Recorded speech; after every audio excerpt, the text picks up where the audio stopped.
ಜೀವನ ಎಂಬ ಈ ಸುಂದರ ಪ್ರಯಾಣದಲ್ಲಿ ನಿಮ್ಮ ಸಂಗಾತಿ ಈ ಜೀವನ ಜಾತ್ರೆ. ಎಲ್ಲರಿಗೂ ನಮಸ್ಕಾರ. ಭಗವದ್ಗೀತೆ ಅಧ್ಯಾಯ 11. ವಿಶ್ವರೂಪ ದರ್ಶನ ಯೋಗ. ಜೀವನವನ್ನು ಬದಲಾಯಿಸುವ ಶ್ರೀಕೃಷ್ಣನ ಪರಮರಹಸ್ಯ.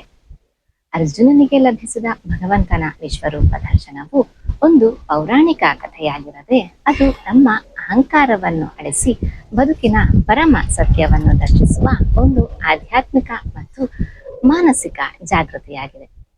ನಮ್ಮ ಜೀವನದಲ್ಲಿ ನಾವು ಎದುರಿಸುವ ಗೊಂದಲಗಳು, ಅನಿಶ್ಚಿತತೆಗಳು ಮತ್ತು ಭಯಗಳು ನಮ್ಮ ಸೀಮಿತ ದೃಷ್ಟಿಕೋನದಿಂದ ಹುಟ್ಟಿಕೊಳ್ಳುತ್ತವೆ ಎಂಬುದನ್ನು ಈ ಪ್ರಸಂಗವು ನೆನಪಿಸುತ್ತದೆ.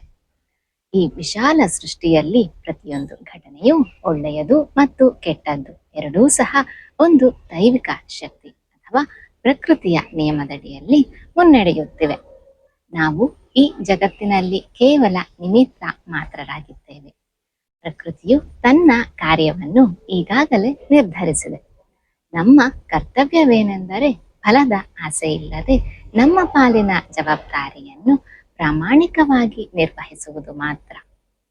ಬದುಕಿನ ಕಠಿಣ ಪರಿಸ್ಥಿತಿಗಳಲ್ಲಿ ಎದುರಾಗುವ ಸವಾಲುಗಳನ್ನು ಕಂಡುಹಿಡಿಯದೆ ನಮ್ಮ ಅಹಂಕಾರವನ್ನು ಬದಿಗಿಟ್ಟು ಸಂಪೂರ್ಣ ಶರಣಾಗತಿ ಮತ್ತು ಅಚಲವಾದ ಭಕ್ತಿಯಿಂದ ಬದುಕನ್ನು ಸ್ವೀಕರಿಸಿದಾಗ ಮಾತ್ರ ನಮಗೆ ಆಂತರಿಕ ಶಾಂತಿಯು ಸಿಗುತ್ತದೆ.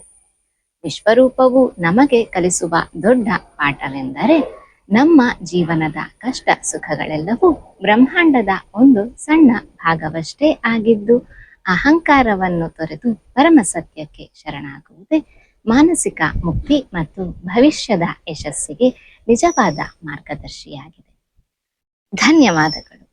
ಸಬ್ಸ್ಕ್ರೈಬ್ ಮಾಡಿ. ಇದು ಕೇವಲ ಚಾನಲ್ ಅಲ್ಲ, ಇದು ನಿಮ್ಮ ಜೀವನ ಜಾತ್ರೆ. ಸರ್ವೇ ಜನ ಸುಖಿನೋ ಭವಂತು.